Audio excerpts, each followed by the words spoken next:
Magandang hapon mula sa Pag-asa Weather Forecasting Center. Ito ng ating update sa magiging tayan ng panahon sa susunod na 24 oras. So patuloy na nga na nasa labas ng ating Philippine Area of Responsibility itong sentro ni Bagyong Inday na inulit ko po, no, lumabas ito kaninang umaga ng ating PAR. So latest location natin as of 4 p.m. nasa layong 695 kilometers hilaga ng Itbayat, Batanes. May taglay itong lakas ng hangin na malapit sa gitna na umaabot ng 140 kilometers per hour at magbugso na umaabot ng 170 kilometers per hour.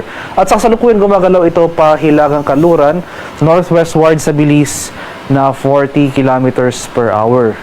At inasahan natin na patuloy itong lalayo sa ating bansa at makikita natin dito sa ating latest satellite images itong mga makakapal na kaulapan sa West Philippine Sea na umaabot dito sa kanurang bahagi ng Pilipinas ay ang patuloy na pag-iral ng southwest monsoon o yung hanging habagat na patuloy na pinapalakas ni Bagyong Inday kahit na nasa labas na ito ng ating PAR. So dahil sa habagat, asahan pa rin natin yung mga kaulapan at mga malalakas sa pag-ulan sa Metro Manila at malaking bahagi ng ating bansa.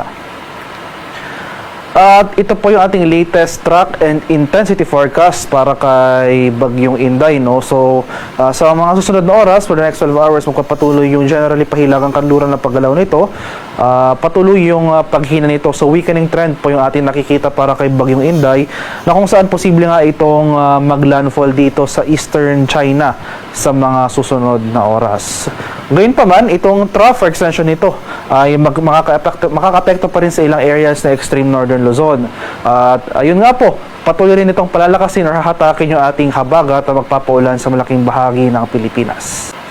Sa kalagayan naman nating karagatan, kahit napapalayo na si Bagyong Inday, makakaranas pa rin tayo ng maalong karagatan sa ilang bahagi ng extreme northern Luzon. So as of 5 p.m., may gale warning pa rin tayo nakataas sa area ng Batanes at Tubuyan Islands. Kaya sa ating mga kababayang mangingisda at may mga maliliit na sasakyang pandagat sa mga lugar na ito, huwag po muna tayong pabalaot dahil makakaranas tayo ng maalong karagatan na dala ng bagyo.